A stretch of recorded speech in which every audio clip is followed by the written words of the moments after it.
Hello students, आज हम लोग डिजिटल कम्युनिकेशन का एक बहुत बड़ा पार्ट है that is called as pulse modulation. ठीक है, तो उसके बारे में हम लोग स्टडी करेंगे। तो देखेंगे पल्स मॉड्यूलेशन का है या फिर पल्स कम्युनिकेशन का है या फिर डिजिटल कम्युनिकेशन का है, उसमें कितने कितने टर्म्स आएंगे, हमारा टारगेट क्या है पढ़ने का। ठीक है, तो पल्स कम्युनिकेशन में सबसे पहले देखिए यहाँ पर कि डिजिटल क्यों हुआ, ये हमने पढ़ा था लास्ट क्लास में, और उसमें parameter analog signal digitally transmit होते हैं, ये सारी चीज़ें हैं। ठीक है, और उस अभी जो हम लोग पढ़ेंगे इसमें जो टर्म है वो आएगा आपका डिजिटल सिग्नल एनालॉग को डिजिटल में कन्वर्ट करने के लिए that is PWM, PAM, PPM, ये सारी चीज़ों के बारे में हम लोग कन्वर्ट करेंगे। ठीक है, और ये सारा आपका सिलेबस है जिसको आपको कवर करना मोर और लेस पूरा है। ठीक है, तो चलिए स्टार्ट करते हैं अपना लेक्चर।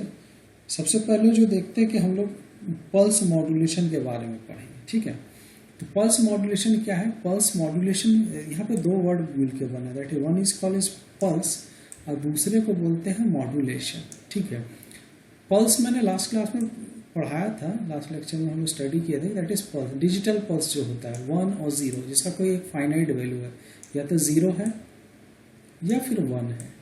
ओके, या फिर 0 है या फिर 1 है। ठीक है, एनीथिंग। अब दो पल्स रेगुलर भी हो सकते हैं इस तरह से, या फिर दो 0 भी रेगुलर हो सकते हैं, 1 1 और 0 0, ये सारी चीजें हो सकती है। ठीक है, तो इसका टाइप जब देखते हैं तो हम लोग देखते हैं कि pulse amplitude modulation, pulse with modulation, pulse position modulation, pulse code modulation और डेल्टा मॉड्यूलेशन। ठीक है, अगर फुल्ली डिजिटल की नहीं बात करें तो बेसिकली अभी हम लोग 3 पढ़ेंगे। ठीक है, पल्स एम्पलीट्यूड मॉड्यूलेशन मतलब मॉड्यूलेशन करने में जैसे इसका सिर्फ एम्पलीट्यूड वेरी कर रहा है, देखिएगा यहाँ पे पल्स का सिर्फ एम्पलीट्यूड वेरी कर रहा है। ठीक है, अगर पल्स विथ मॉड्यूलेशन की बात करें तो पल्स का सिर्फ विथ चौड़ाई वेरी कर रहा है, जबकि साइज देखिएगा हाइट सेम है। पल्स मॉड्यूलेशन की पोजिशन मॉड्यूलेशन की बात करें, देखिए पल्स का पोजिशन वेरी कर रहा है, कभी इधर है कभी इधर है, कभी इस पॉइंट पे किस पॉइंट पे। ठीक है, pulse code modulation delta modulation आगे पढ़ेंगे। ठीक है, तो सबसे पहले ये मॉड्यूलेशन पढ़े, पल्स मॉड्यूलेशन, तो एक बार रिफ्रेश कर लेते कि what is modulation. Modulation is the process in which some characteristics of the carrier signal is change.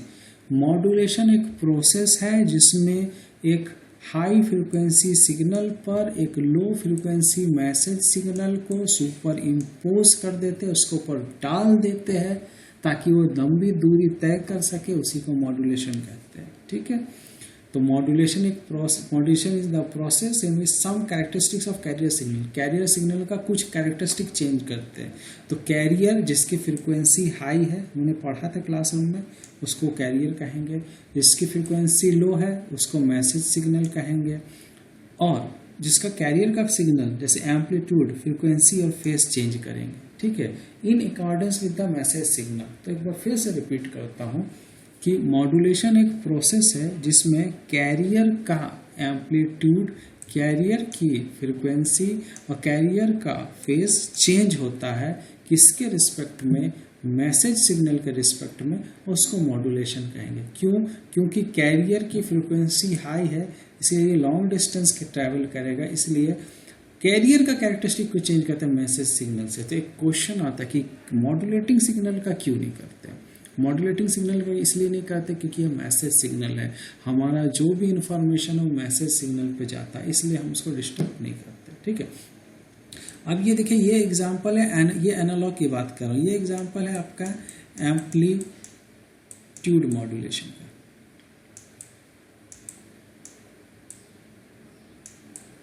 अब एम्पलीट्यूड मॉड्यूलेशन क्या होता है कि एम्पलीट्यूड मॉड्यूलेशन में क्या होता है कि कैरियर अपना एम्पलीट्यूड, देखिए कैरियर अपना एम्पलीट्यूड बढ़ा या घटा रहा है, किसके हिसाब से? मैसेज के हिसाब से।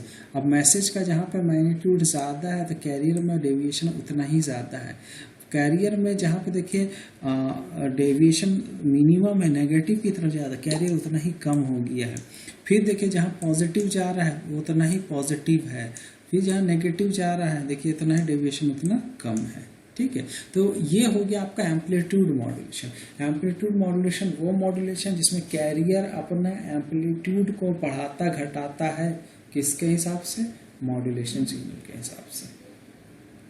उसके बाद जो आता है फिर एम्पलीट्यूड मॉड्यूलेशन के बाद जो आता है फ्रीक्वेंसी मॉड्यूलेशन। देखिएगा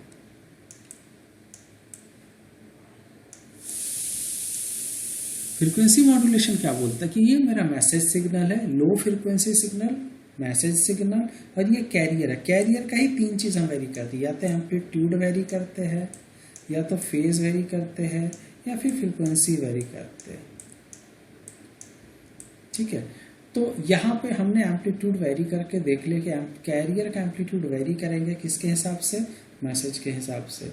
यहाँ पे हम लोग देखेंगे कैरियर का एम्पलीट्यूड को, कैरियर का एम्पलीट्यूड नहीं, यहाँ पे वर्ड क्या आ रहा है, यहाँ पे फ्रीक्वेंसी मॉड्यूलेशन। तो कैरियर का फ्रीक्वेंसी वेरी हो रहा, जबकि फेज और एम्पलीट्यूड कांस्टेंट है। देखिए इसका एम्पलीट्यूड कांस्टेंट है। अब फ्रीक्वेंसी कैसे वेरी करेगी कि जहाँ पर मैक्सिमम एम्पलीट्यूड है वहाँ पे देखिए फाइनल फ्रीक्वेंसी का डेविएशन ज़्यादा है, ज़्यादा फ्रीक्वेंसी मिक्सड अप हो गई है। जहाँ कैरियर का जहाँ मैसेज सिग्नल का एम्पलीट्यूड नेगेटिव में है वहाँ पे देखिए मिनिमम फ्रीक्वेंसी है। अगेन देखिए जहाँ मैसेज का मैग्नीट्यूड ज़्यादा है मैक्सिमम फ्रीक्वेंसी है। ठीक है, जहाँ कैरियर का मैसेज सिग्नल का फ्रीक्वेंसी मैग्नीट्यूड कम है तो कैरियर का देखिए फ्रीक्वेंसी। तो कैरियर, ये कैरियर था जिसका अपना एक कांस्टेंट एम्पलीट्यूड था और कांस्टेंट फ्रीक्वेंसी था। कैरियर का एम्पलीट्यूड और फ्रीक्वेंसी को वेरी करते हैं, कैरियर के एम्पलीट्यूड को और फ्रीक्वेंसी को वेरी करते हैं। ठीक है, लेकिन फ्रीक्वेंसी मॉड्यूलेशन में क्या करेंगे, सिंपली क्या करेंगे, उसका फ्रीक्वेंसी को वेरी करेंगे। अगर पॉजिटिव है maximum gathering of the frequency, अगर नेगेटिव है तो minimum gathering of the frequency. ठीक है, आगे बढ़ते हैं। उसी तरह बात आती है फेज मॉड्यूलेशन का। तो फेज मॉड्यूलेशन भी सिंपल है। फेज मॉड्यूलेशन क्या बोलता है, जैसे मेरा मैसेज सिग्नल, ये कैरियर सिग्नल, ध्यान दे रहे हैं आप, ये क्या होता है, जब पॉजिटिव मैक्सिमम आएगा तब देखिएगा यहाँ पे फेज चेंज हो जाएगा। फेज चेंज होने का क्या मतलब है कि अगर आप पॉजिटिव गोइंग है तो नेगेटिव गोइंग हो जाइएगा, नेगेटिव गोइंग है तो पॉजिटिव गोइंग हो जाइएगा। ठीक है, तो यहाँ पे देखिएगा कि यहाँ पे ओवरऑल आपका एक फेज चेंज हो रहा है। ठीक है, अब नेगेटिव में है तो फिर यहाँ पे एक फेज चेंज हो रहा है, फिर पॉजिटिव में तो एक फेज चेंज हो रहा है। तो यहाँ पे देखिएगा गैदरिंग ऑफ द फ्रीक्वेंसी के साथ साथ फेज चेंज भी हो रहा है आपका सिग्नल का। लेकिन हम पढ़ने क्या है यहाँ पे, ठीक है, अब यहाँ पे वो सारी चीज़ें हैं यहाँ पे, जैसे यहाँ पे लिखे एम्पलीट्यूड मॉड्यूलेशन। एम्पलीट्यूड मॉड्यूलेशन का जहाँ पे कैरियर का एम्पलीट्यूड वेरी करता है किसके हिसाब से, मैसेज सिग्नल के हिसाब से, while phase and frequency are kept constant. अगर एम्पलीट्यूड वेरी करेगी तो फेज और फ्रीक्वेंसी कांस्टेंट होगा। उसी तरह से फेज मॉड्यूलेशन, फेज मॉड्यूलेशन क्या कहता है कि अगर फेज कांस्टेंट है तो अगर आपका एम्पलीट्यूड और फ्रीक्वेंसी कांस्टेंट रहेगी और फेज वेरी करेगा। इसी तरह फ्रीक्वेंसी मॉड्यूलेशन क्या बोलता है कि फ्रीक्वेंसी वेरी करेगी और एम्पलीट्यूड और फेज कांस्टेंट रहेगा। तो जाहिर सी बात तीन चीज़ें, अगर कोई एक चीज़ वेरी कर रही है बाकी के दो चीज़ आपके क्लोज्ड रहेंगे या वेरी नहीं करेंगे। देखिए हमको जो हमारी जो पढ़ाई है वो यहाँ से स्टार्ट हो रही है। सैम्पलिंग डिजिटल कम्युनिकेशन की बात कर रहे हैं। तो सबसे पहले डिजिटल कम्युनिकेशन में होता क्या है, डिजिटल कम्युनिकेशन में बेसिकली हम क्या करते हैं, सिग्नल को तोड़ते हैं। ठीक है ना, सैंपल लेते हैं। ठीक है, एक अगर आप चावल उबाल रहे हैं तो उसमें से एक सैंपल ले लिया। हाँ भाई, अगर आप यहाँ पे देखिए ये एनालॉग सिग्नल है, इसमें से हमको डिजिटल सैंपल लेना है। ठीक है, तो उसको सैंपलिंग कहेंगे। ठीक है, तो देखिए सैंपलिंग है क्या, डेफिनेशन से जाते हैं। Sampling is the process of measuring the instantaneous value of continuous time signal in discrete form. Sampling क्या बोलता है कि कंटिन्यूस सिग्नल है उसको डिस्क्रीट छोटे छोटे टुकड़ों में तोड़ दो। ठीक है, तो मान लो ये मेरा कंटिन्यूस सिग्नल है, इसको मैं छोटे छोटे टुकड़ों में तोड़ दिया, इस तरह से एकदम छोटे छोटे टुकड़ा, इस तरह से दिखेगा, है ना।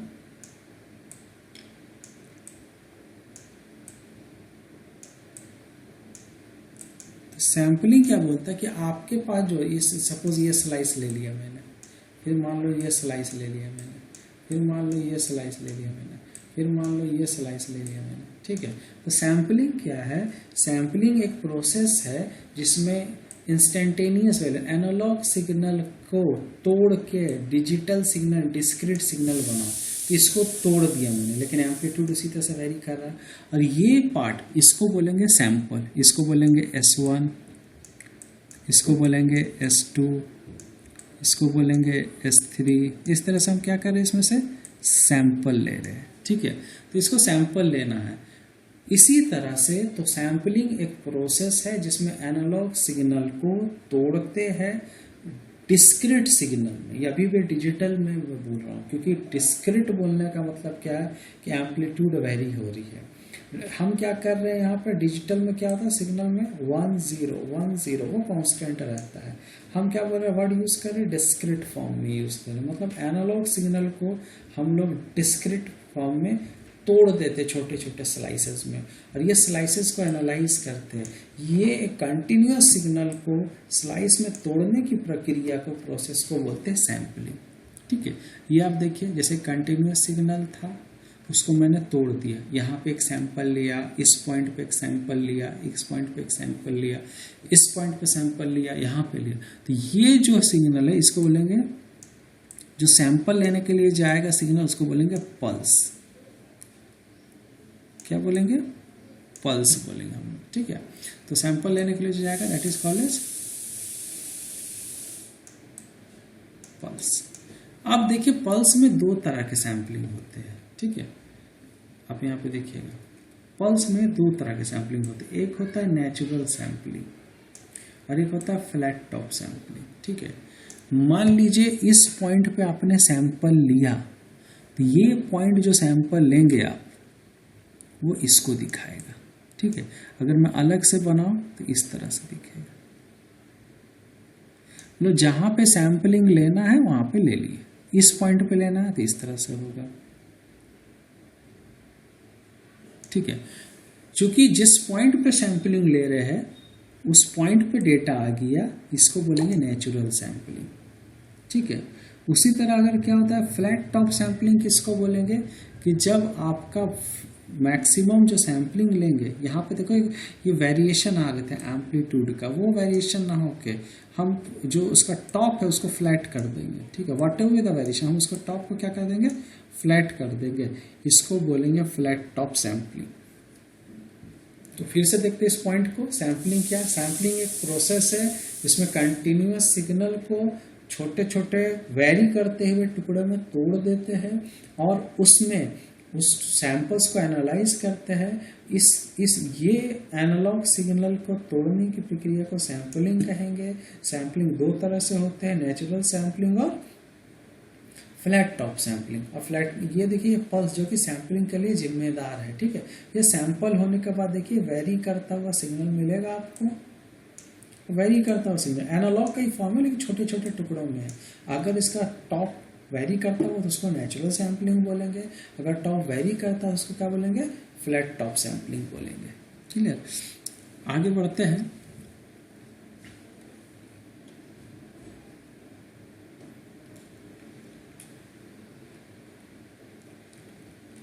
अब आता है सैंपलिंग थ्योरम। सैंपलिंग किस फ्रीक्वेंसी से करें, ठीक है। हम कोई सिग्नल है, ठीक है, मान लीजिए यह सिग्नल है, इस सिग्नल में हम किस रेट से सैंपल इकट्ठा करें, ठीक है। जैसे अभी कोरोना आया हुआ है तो गवर्नमेंट ऑफ इंडिया क्या हर घर से सैंपल ले रही है, नहीं। उसका एक फंडा है कि जहाँ पे लोग बीमार हैं, जिनको सर्दी है, जिनको खांसी है, जिनको कोरोना के लक्षण है, उन्हीं का सैंपल इकट्ठा कर रहे हैं, ठीक है। तो उसी तरह से यहाँ पर क्या देखेंगे, सैंपलिंग थ्योरम क्या बोलता है कि जिस सिग्नल का, मान लीजिए यह सिग्नल है, सैंपलिंग थ्योरम को शैनन थ्योरम भी बोलते हैं, ठीक है।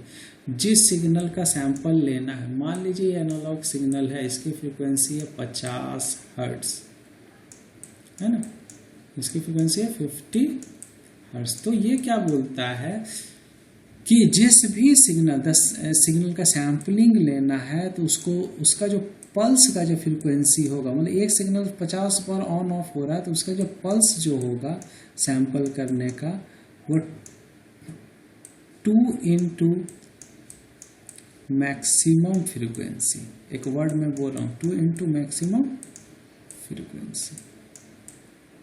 अब 2 इंटू मैक्सिमम फ्रिक्वेंसी मतलब क्या, मान लीजिए एक एनालॉग सिग्नल है जिसकी फ्रिक्वेंसी 50 हर्ट्ज है, इसको मेरे को सैम्पलिंग करना है। तो इसको सैम्पलिंग करने के लिए जो मिनिमम पल्स, जो पल्स आ रहे थे यहाँ पे देखिएगा, ये जो पल्स आ रहे थे, ये मिनिमम पल्स का फ्रिक्वेंसी कितना होना चाहिए, तो इन मिनिमम पल्स का फ्रिक्वेंसी होना चाहिए 2 इंटू मैक्सिमम फ्रिक्वेंसी, मतलब 2, इस केस में 2 इंटू 50, मतलब पल्स का फ्रिक्वेंसी 100 हर्ट्ज होना चाहिए। देखो कि यहाँ पे कहते हैं the sampling theorem specified the minimum sampling rate at which, sampling theorem बोलता है कि वो एक मिनिमम सैंपल इकट्ठा करने का रेट है जिसमें एक कंटिन्यूअस सिग्नल को बराबर तौर से सैंपल लेते हैं, इस so that the original signal can be completely recovered, इस तरह से ताकि हम सैंपल किया हुआ सिग्नल को पूरी तरह से रिकवर कर ले, रिकंस्ट्रक्ट कर दे। इसको करने के लिए जो थ्योरम लगाते थे शैनन सैम्पलिंग थ्योरम। तो शैनन सैम्पलिंग थ्योरम ने क्या कहा कि ये एक मिनिमम सैंपल लेने का रेट है ताकि हम ओरिजिनल सिग्नल को दोबारा वापस बना सके। ठीक है, सैम्पलिंग थ्योरम क्या कहता है, if a continuous time signal, एक कंटिन्यूस टाइम सिग्नल जिसका कोई बहुत ज़्यादा नॉइस या बोले कि दूसरा फ्रिक्वेंसी कंपोनेंट नहीं है, वो W हर्ट्ज का फ्रिक्वेंसी, जैसे यहाँ पे W के यहाँ पे क्या होगा 50 हर्ट्ज होगा, तो W हर्ट्ज की फ्रिक्वेंसी से चल रहा है, तो उसका सैंपल लेने के लिए जो पल्स, ये जो पल्स है उसका रेट होगा ट्वाइस ऑफ fs। ठीक है, at the rate of twice rate. ठीक है, W इज द वेवलेंथ, अगर फ्रिक्वेंसी की बात करें तो ट्वाइस fs, इस रेट से आपको सैम्पलिंग फ्रिक्वेंसी लेनी होगी, और उसका टाइम पीरियड क्या होगा 1/2 ऑफ fs। ठीक है, तो आज के लिए इतना ही रखेंगे हम लोग। Thank you.